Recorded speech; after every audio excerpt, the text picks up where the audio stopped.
Victor, Steffi. I dreamt of you. Oh no, no. Okay, what did you dream about? You forced me to go by bike from Amsterdam to Utrecht.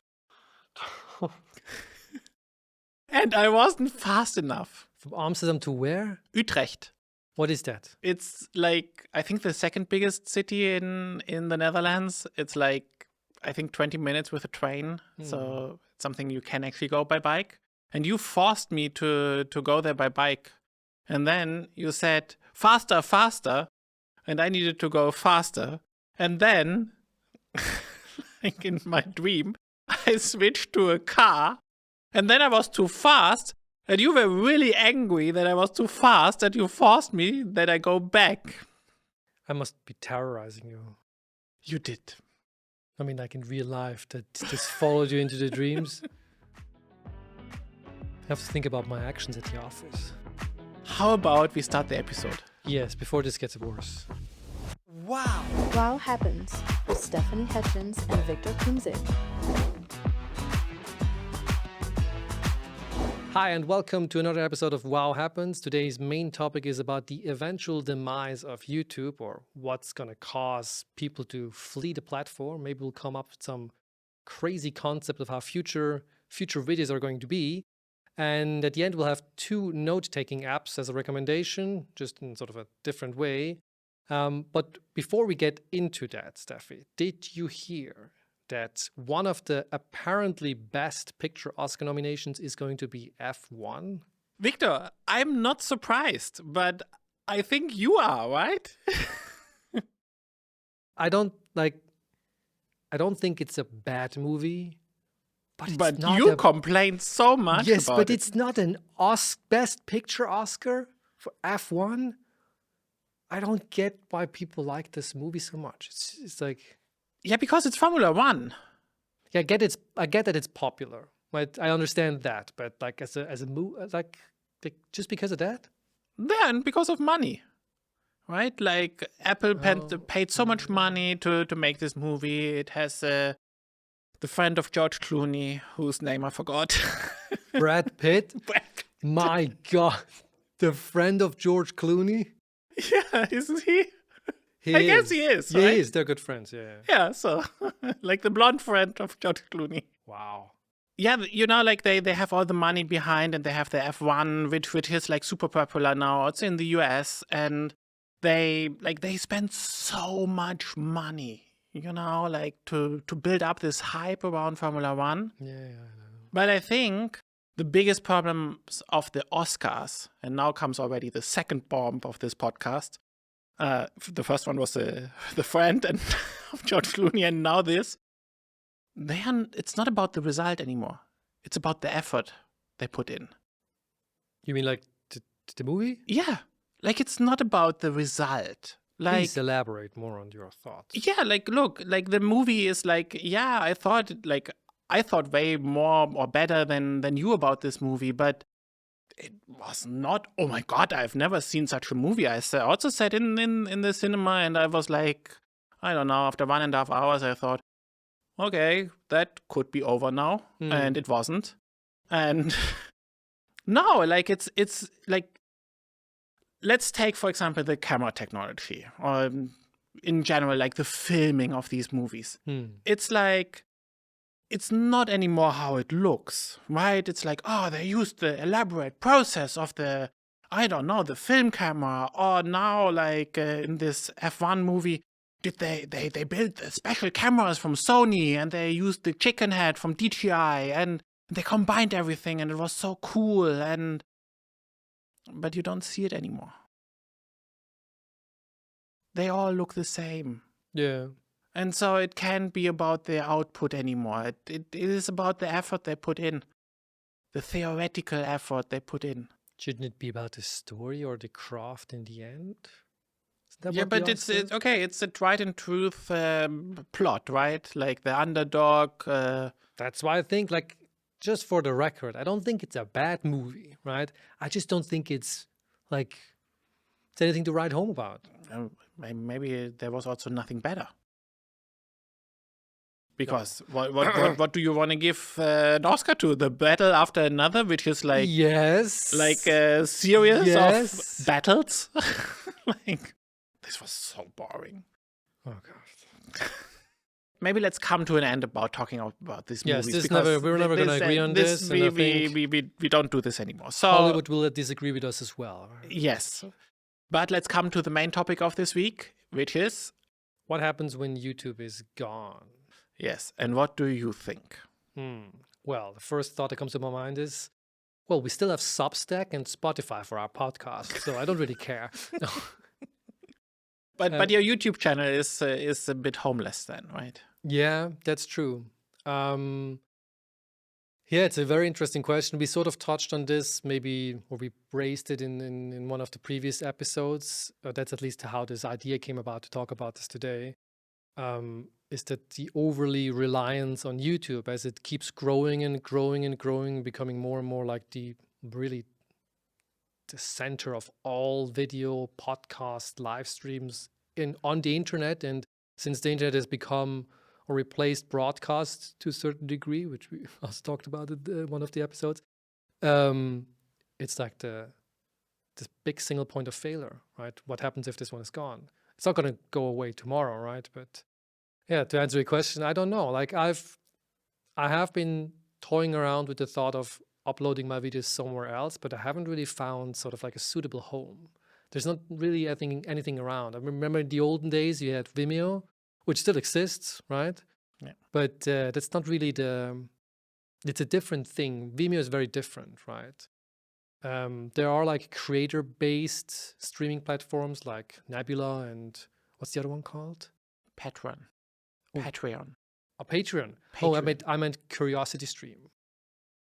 Nebula and Curiosity No, Stream. Curiosity Stream is actually not a creator platform. No? No, it's actually something completely different. Because they're And it's always together. like Yeah, in- but they are not. They just have a corporation. Oh, really? Yeah, I thought they this was also... like. If I remember right, it was like founded by a guy, and like he wanted to revolutionize like TV somehow, and over the years they basically built this Curiosity Stream, which is like a TV station, but not in linear. And then came Nebula, and they just thought, okay, let's have a cooperation together. Oh, really? Yeah, they're actually I thought this financially was- not really entangled. Very interesting. Before we look at like what happens after YouTube, I think it's worth looking a little bit at YouTube right now. And as I said earlier in another episode, I think we are not at peak YouTube. Yeah. There's still ample to come. And it will grow, and it will get even more extreme in the algorithms, and people will complain that their videos don't show up, like our podcast. And What happened? What happened here? Where are the views? There should be billions of them. But YouTube is in a very unique position in comparison to everyone else, and it has a lot of moats that need to be crossed by competitors. And Moats? What do you mean by moats? you know, like the things that are around castles, you know, where the water is in. So it's really hard to get to the castle. Yeah. And so in like business theory, you call like competitive advantages also moats. And so like for an online service, YouTube has basically all of them. So they have the infrastructure because they belong to the big G, to Google, and they have their own data centers, right? So they don't need AWS or someone else to host their stuff. They have the creators, like they have the content, right? Like there's no way around to, like, this will not get less. It will only get more. And it will be basically a YouTube exclusive or almost exclusive for a very long time. They have the network. They like the network effects. They have all the audience, like billions of users that come, and they don't stop. And they have the technology. You know, like even if you have the infrastructure, you still need to build a technology to actually process like millions of minutes per day of video content, and and deliver this. This is not something you do in some years. You need to build this infrastructure Decades. or this Decades of technology experience. over decades, exactly. And so, like, because they have like so many of these modes, it's really hard for a competitor to actually compete them. Yeah.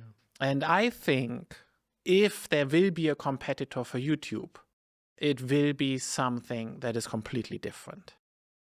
Like Instagram and TikTok, they tried this. It is different. You use them differently, and it's still video, right? But they were not as successful as YouTube. Yeah. Although it's still rising, right? But Yeah, but they will not replace it. no. And I think you need to come with something more extreme differently. Whatever that is. But what do you think is the future of video? The future of videos. I don't know. I mean, remember 360 videos or VR videos?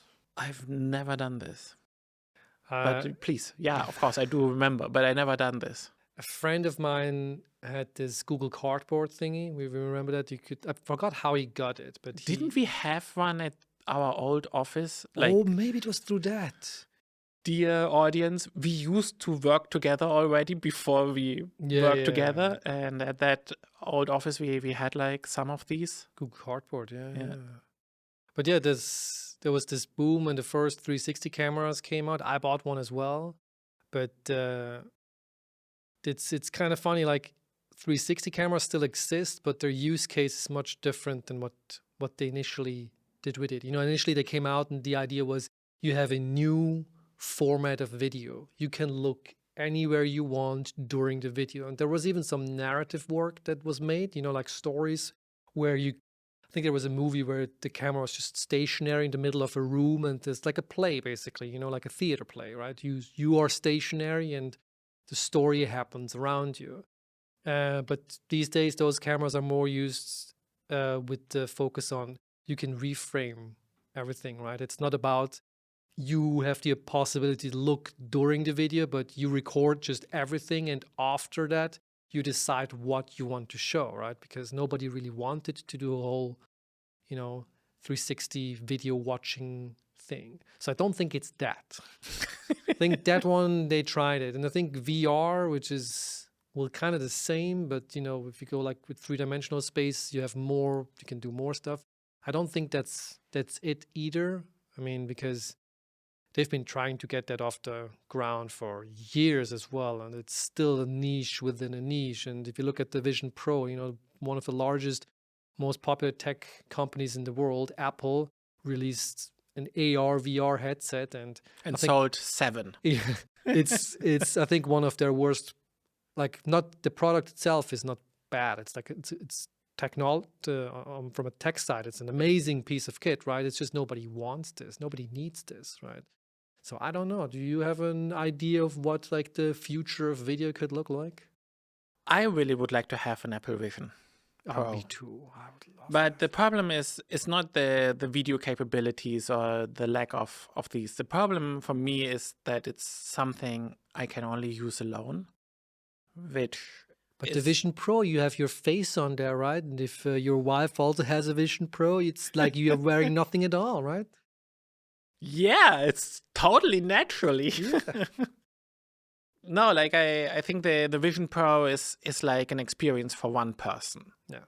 And that reduces the use cases a lot. But the idea of like having an immersive video, or like having maybe also like deciding if you want to be in your own cocoon, or you have this pass-through technology or something like this. This I actually really like. And I like when they first did the outreach to the creators, and there came all these videos half a year before they published the Vision Pro, actually, I thought, wow, I want to have one of these. But then it came out, and I thought, wow, I will be really lonely. I think some time ago there was from Becker, who takes tech outside, a video about the Vision Pro where she was wearing it in an airplane. Oh, I didn't see that. And Yeah, that makes total sense. You sit in economy and you have your next seat basically like 20 centimeters in front of your face so that your Vision Pro exactly fits between your head and, Can lean to the front. and the next seat.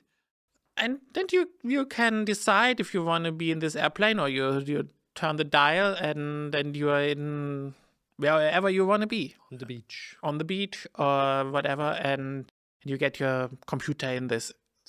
Like, I think this is really great. It Fantastic. might be a bit too expensive. For that just that use case, yes. But I still want one for that use case. But like, let's get back to the actual point of this conversation, which is what comes after the format of video we have right now. And like in this other episode where we started talking about this topic, I said something like, yeah, like maybe you can control the narrative, or maybe not the narrative, but you can control what you want to see. But I think the future, it goes even further.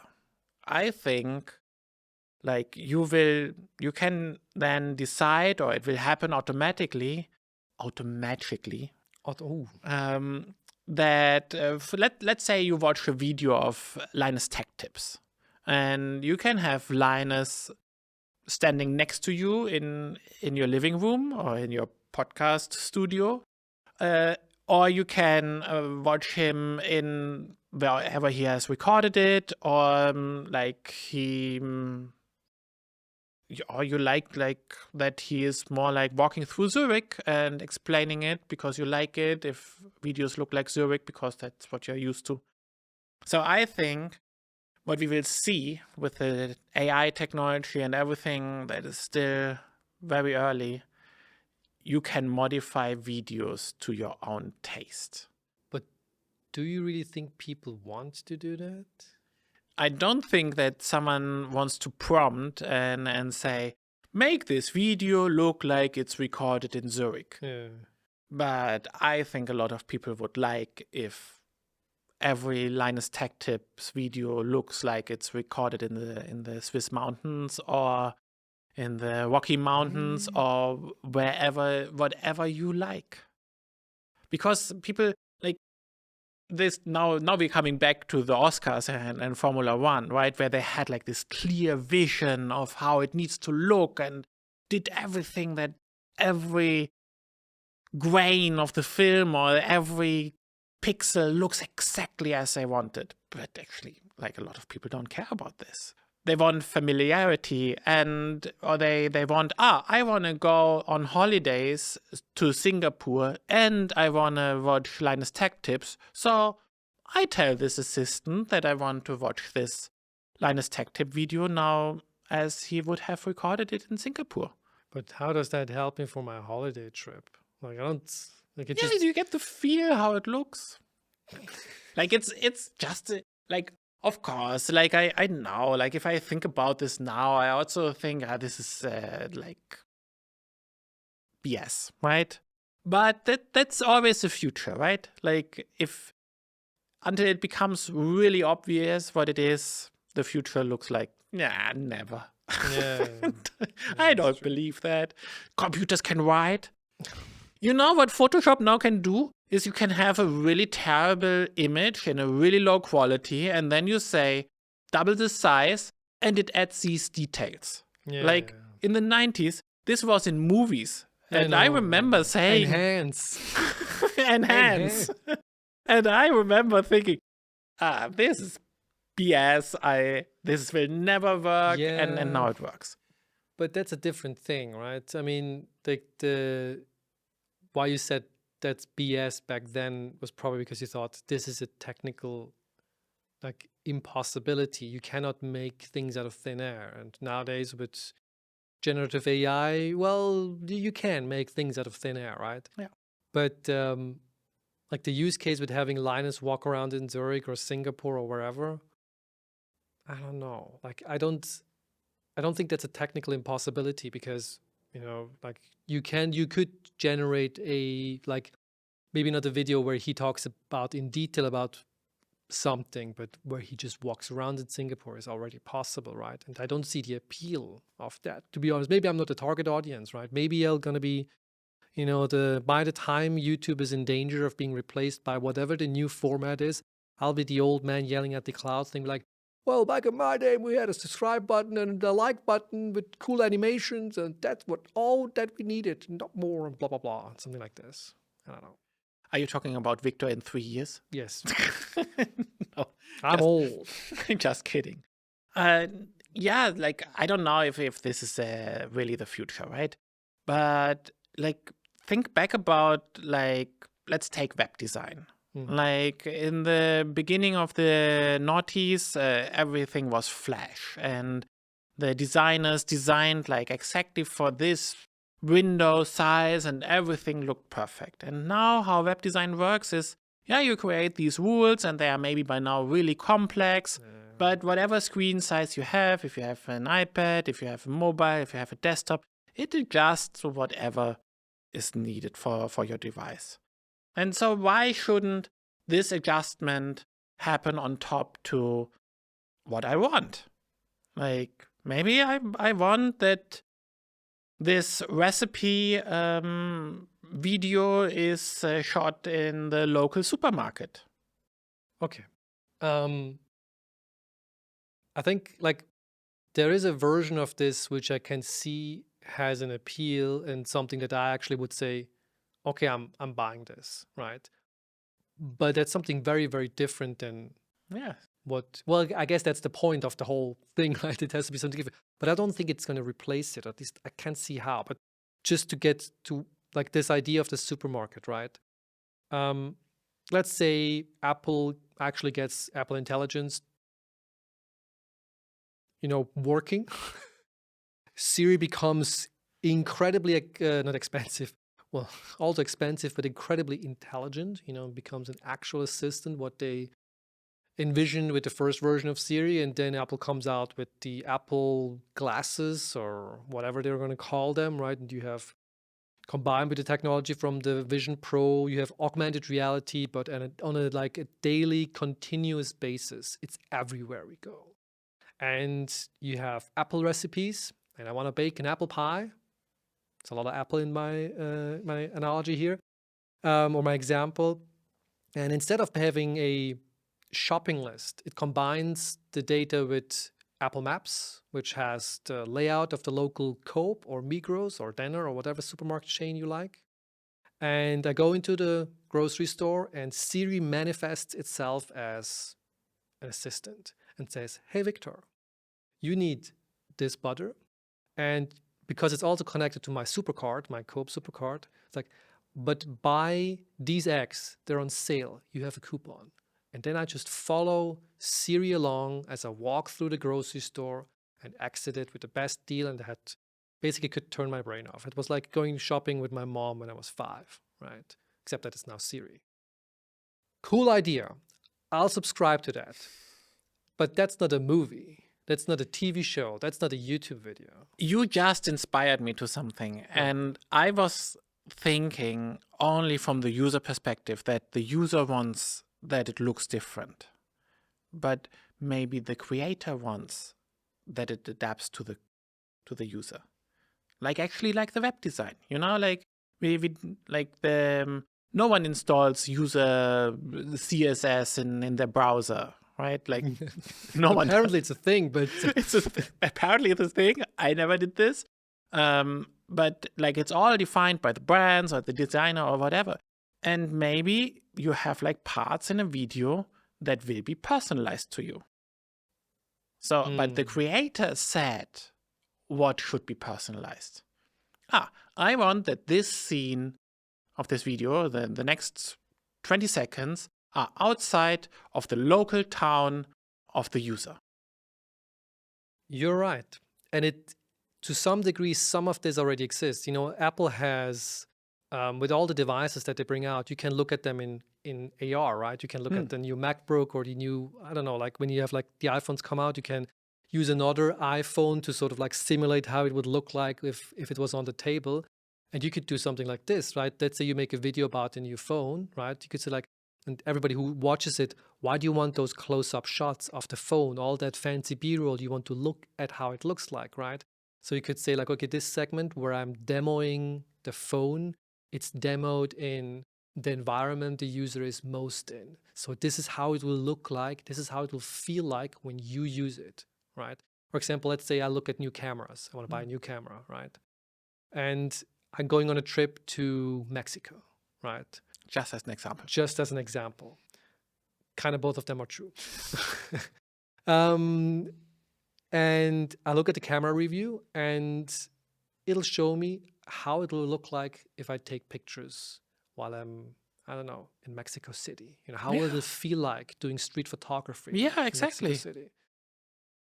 Okay, you are starting to convince me. Yeah. Yeah, damn. And so so videos are inherently linear, right? Like, but maybe that is split up, and depending on what the user wants or where the user is, or also like I like to watch videos for falling asleep. So maybe Not mine, right? Mine are very sort of exciting and entertaining. exactly. That's why I watch your videos on Saturday mornings. But what is if like I'm wearing my Apple Watch for while being in bed, so my Apple devices basically know when I'm about to fall asleep. Why can't I, as a creator, can adjust the video depending on how tired the user is? That's very dangerous. No. Wait a second. Not in the sense that the creator knows. You know, like it's maybe on device, or there is like a privacy version of that. I don't know. You know, like it's not about making it transparent to everyone that you are falling asleep. But like, yeah, if I watch a video in the morning, it looks different than I watch it in the night. Ah, you mean like kind of like what's the thingy on Apple's displays called? Like the true? It's not true tone. Is it true tone or night? I think it's night vision is where it takes. I don't think it's called night vision, but yeah, the thing where it changes the light, so it's easier for you at night, so you don't get. Yeah, like, but it changes the content. Yeah. Why not? Like maybe the video in the evening, it is a bit, or in the night, it's a bit slower. And in the morning, it's a bit more action. It's gonna add some subliminal messages like buy the new iPhone. Buy the new iPhone. Yeah, okay. Did you wake up in the morning like I should buy the new iPhone? There are a lot of versions that are really creepy and really problematic. Yeah. But yeah, why do videos need to be linear, and why do videos need to be the same for everyone? Like it doesn't need to be like that. And this would be actually something which would be really hard for YouTube to do. But to sort of counter something you asked for before, you said like you're not wearing the VR headsets because they're inherently isolating you from the others. I think watching movies and TV shows is there's two parts to this that are very community based, right? One is you can watch something with somebody else, you can experience it together and sort of laugh, cry, get angry, whatever.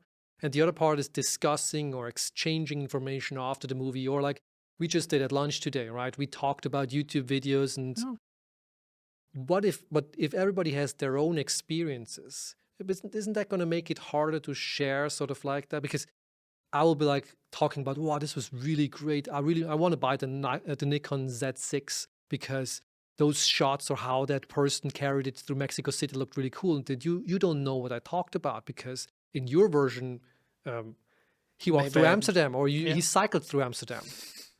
Hopefully not with me behind shouting. Yeah, but I actually think this discussion we had is a really good example, because we also talked about that we didn't like that some YouTubers have a really low density of information in their videos. At the lunch table. Lunch table, dear audience, we also discussed things outside of being recorded. There's a world beyond WoW Happens. And so, but I can also see that some people need this because they have a different level of experience or knowledge, and they need more explanation. And so maybe you can say, hey, in cameras, I know so much. And in, I don't know, Photoshop, I know so much. And in Mexico City, I know so much, but I would like to know more. And then it adapts maybe the density of the content, or it maybe adapts the examples shown. Like for education, that would be a great tool. But to throw you another curveball for this, if let's say all these systems know how you're using your devices, your experience in these devices, to just stay within this context of I want to buy something and I watch YouTube videos to inform myself if I should buy this. How do you then differentiate as a creator yourself between others? Because your video is then getting generated for those people, right? So it's like part of what we discussed at lunch today is like we like certain creators because of how they are, how they present things, right? But if you sort of break that down into individual bits, right, which then get sort of like generated to fit exactly your needs, how's the video going to be different between creator A and creator B when both of their content is getting, broken down and then turned into whatever you actually or would in the most efficient way like to have? I think there's still a lot of room for personality. And like, I don't know if this comes, right? Like, You just sounded so confident. I'm just thinking about what could be. And I think like you have now already creators who fixed some parts of their videos with AI, mostly the voice and not the video because that's really hard. But like a Linus tech tip video will still look different from a Marcus Brownlee video, even if the structure is maybe a bit changed or some information are left out or some are additionally added. And the more I think about it, I actually really like this idea that the creator can control this. Like that they say, this video has a day mode and a night mode.